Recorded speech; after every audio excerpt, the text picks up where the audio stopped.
Units of Study, Grade 1, Unit 3. Readers have big jobs to do. Hey, first grade readers. You've all been reading so much and so hard that your books are starting to get harder. And that means that the words are also going to be getting harder. That means you are going to need bigger tools to help you solve words and get your reading job done.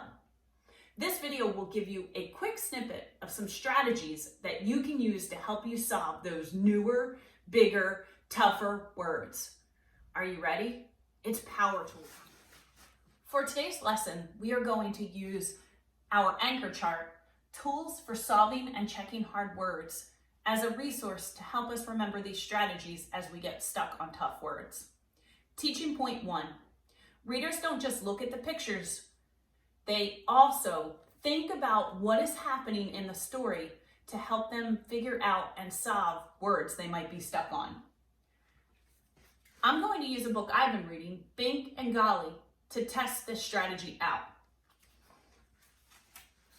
Bink and Golly have been in a store. Bink wants to buy a pair of socks. Let's see what happens.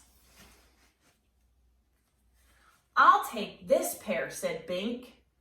Bink, said Golly, the brightness of those socks pains me. I beg you not to... Oh no, I'm stuck with that word. I beg you not to them. Okay, so I'm gonna use my strategy. Think about what's happening.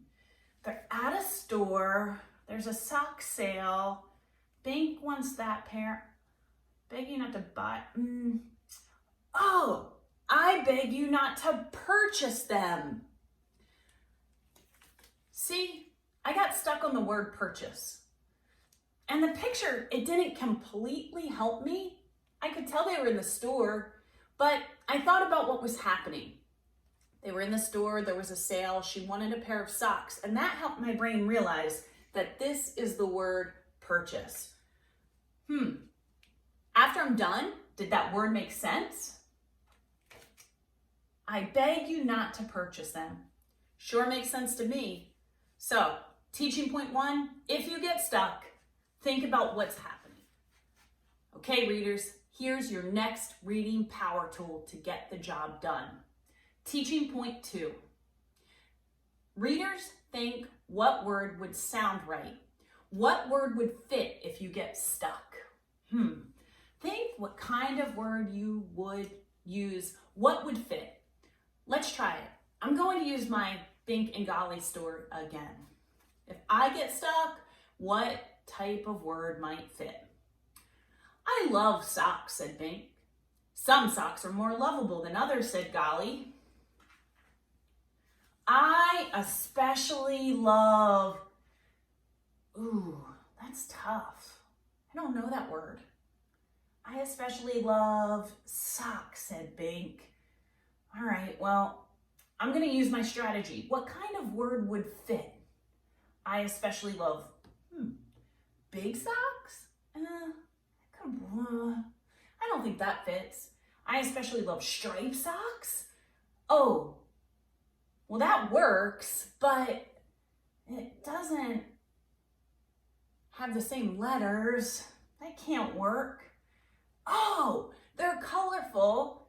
They're bright. Let's see. Let's think if that word would fit. I especially love bright socks, said Bink. Ooh, does bright sound right? I think it does. Let's read it again. I especially love bright socks, said Bink. I think I got it. Hey, readers, we're moving on to power tool number 3. Another strategy for solving hard words. This strategy is look at all the parts of the word and give it a slow check. Because as we know, as our books are getting harder, our words will continue to get harder. So when you get stuck, just slow it down. Look at all the parts and read it part by part.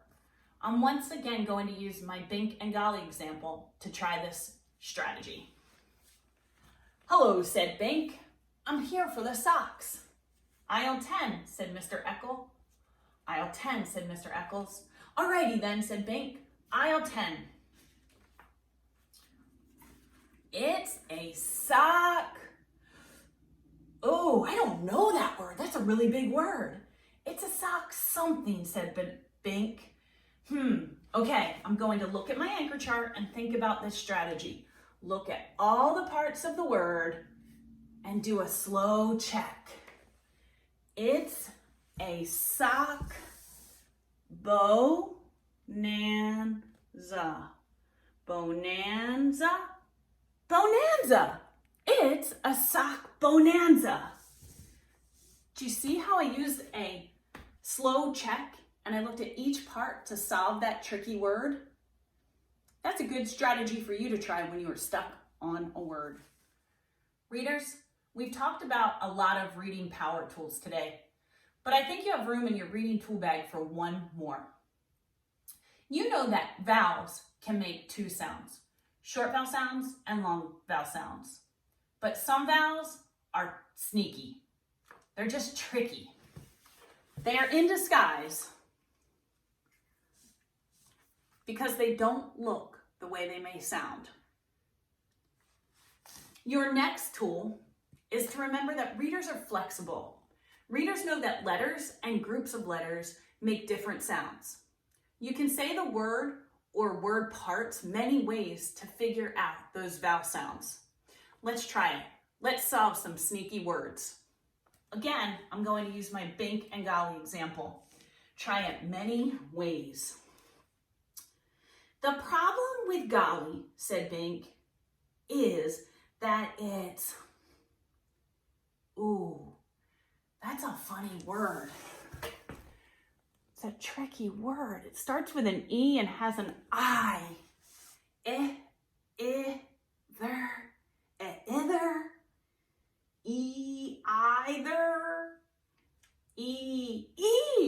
either. The problem with Golly, said Bink, is that it's either Golly's way or the highway. I used my chart and thought about trying those disguised, sneaky vowel sounds many different ways, and then I finally figured the word out. So don't forget, readers, your tool bag is full of reading power tools. When you get stuck, think about a tool and try to solve those tricky words. Happy reading!